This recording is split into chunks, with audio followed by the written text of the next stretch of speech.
जिस सोनम रघुवंशी की सलामती के लिए उसके घर परिवार वाले पिछले 2 हफ्ते से दुआएं मांग रहे थे, वो सोनम सुरक्षित और जिंदा तो लौट आई, मगर उसने भरोसे को मार दिया।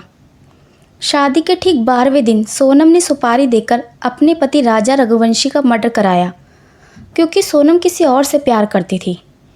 तो चलिए आज आपको बताते हैं इंदौर से मेघालय और मेघालय से गाजीपुर तक की पूरी कहानी। वाराणसी गाजीपुर नेशनल हाईवे पर होने की वजह से वहां मौजूद एक ढाबा 24 घंटे खुला रहता है। 9 जून की रात 1 बजे अचानक एक लड़की ढाबे पर पहुंचती है। उसकी हालत अच्छी नहीं थी।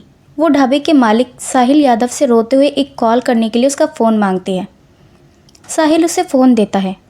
वो लड़की अपने भाई को फ़ोन मिलाती है और ढाबे पर आने वाली और अपने भाई से फ़ोन पर बात करने वाली वो लड़की कोई और नहीं, सोनम रघुवंशी थी, जिसे ढूंढने के लिए पिछले 2 हफ्तों से मेघालय पुलिस ज़मीन आसमान एक किए हुए थी।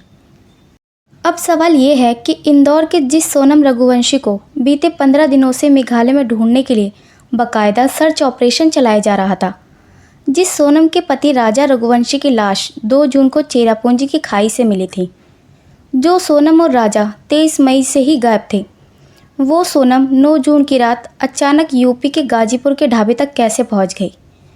गिरफ्तार हुए 4 लोगों के साथ सोनम का क्या रिश्ता है और खुद सोनम को मेघालय पुलिस ने क्यों गिरफ्तार किया? तो इस कहानी की शुरुआत जितनी सनसनीखेज थी, क्लाइमैक्स उससे भी ज़्यादा हैरत अंगेज़ है। दरअसल सोनम वो पत्नी है जिसने अपनी शादी के ठीक 12वें दिन अपने पति राजा रघुवंशी की सुपारी देकर हत्या करवा दी। सोनम वो बीवी है जिसने हनीमून पर जाने से पहले ही अपने सुहाग को उजाड़ने की साजिश रची और हनीमून मनाने के 48 घंटे के अंदर अंदर अपने पति राजा रघुवंशी को हमेशा हमेशा के लिए रास्ते से हटा दिया। हमने पहले ही जिन 4 चेहरों की बात की थी, वो सभी राजा रघुवंशी के कातिलों के चेहरे हैं और उनमें मेन कातिल है सोनम रघुवंशी। शादी के 12 दिन के अंदर अंदर सोनम एक दुल्हन से कातिल क्यों बनी? इसका जवाब है राजा रघुवंशी के 5 कातिलों में से एक राज कुशवाहा। वही राज कुशवाहा जिससे सोनम प्यार करती थी, वही राज कुशवाहा जिसके साथ मिलकर उसने अपने पति राजा रघुवंशी के कत्ल की सुपारी दी।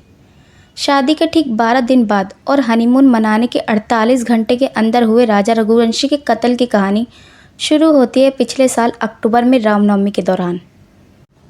इंदौर के रघुवंशी बिरादरी में लड़का लड़की की शादी के लिए रामनवमी के मौके पर एक पर्ची डाली जाती है। राजा और सोनम दोनों के घर वालों ने पर्ची डाली थी। इसी के बाद फरवरी में राजा और सोनम का रिश्ता तय होता है। फरवरी में ही रोका हो जाता है और 11 मई को दोनों की शादी हो जाती है। पर दोनों ही परिवार इस बात से बेखबर थे कि सोनम की ज़िंदगी में पहले से ही कोई और है, और वो था राज कुशवाहा। सोनम के पिता का प्लाईवुड का कारोबार है। राज उनके यहाँ मैनेजर था। उधर ग्रेजुएशन करने के बाद सोनम HR हेड के तौर पर अपने पिता के कारोबार से जुड़ गई।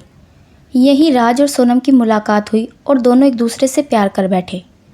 सोनम डर की वजह से घर वालों को ये बात नहीं बता पाई और उसने खामोशी से राजा रघुवंशी से शादी कर ली।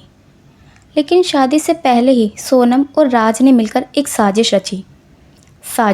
शादी के बाद राजा रघुवंशी को इस तरह से रास्ते से हटाने की कि किसी को शक ही ना हो।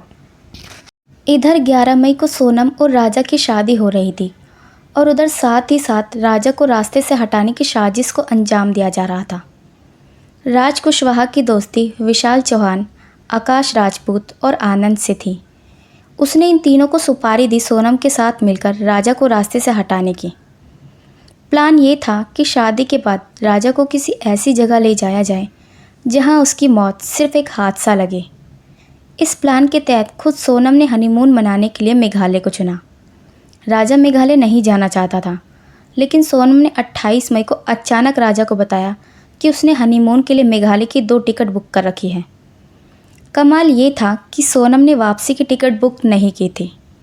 साजिश सिर्फ राजा को मारने की नहीं थी, बल्कि ये भी थी कि उसे मारने के दौरान जो भी उसके पास कीमती सामान हो उसे लूट लिया जाए।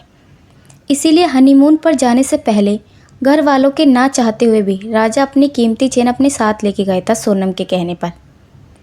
सोनम और राजा की फ़्लाइट की टिकट 20 मई की बुक थी, लेकिन साजिश को पूरा करने के लिए सोनम और उसके प्रेमी राज कुशवाहा ने तीनों सुपारी किलर यानी विशाल, आकाश और आनंद को 17 मई को ही इंदौर से मेघालय भेज दिया। राज कुशवाहा ने इन तीनों को 50,000 रुपये और एक मोबाइल दिया था। ये तीनों इंदौर से सड़क और ट्रेन के रास्ते होते हुए मेघालय पहुँचे। उधर गुवाहाटी होते हुए 21 मई को सोनम और राजा रघुवंशी भी मेघालय पहुँच गए। अब जिस ईस्ट खासी हिल्स के चेरापूंजी इलाके में सोनम और राजा रघुवंशी रुके थे, ये तीनों भी वहीं आसपास थे। राज कुशवाहा ने तीनों को जो मोबाइल दिया था, उसी मोबाइल पर सोनम लगातार उनके टच में थी और आखिरकार 23 मई को तीनों सुपारी किलर को सही मौका मिल गया। सोनम की बताई लोकेशन पर तीनों पहुंचते हैं और राजा रघुवंशी के सिर पर पेड़ काटने वाले तेज़ धारदार हथियार से पहले उसके सर के पिछले हिस्से और फिर सिर के अगले हिस्से पर वार करते हैं और राजा रघुवंशी की लाश को गहरी खाई में फेंक देते हैं। राजा रघुवंशी के इस मर्डर केस से कुल 3 राज्य जुड़े हैं। साजिश एमपी के इंदौर में रची गई, कत्ल मेघालय में हुआ और मुख्य आरोपी यूपी के गाजीपुर से पकड़ी गई।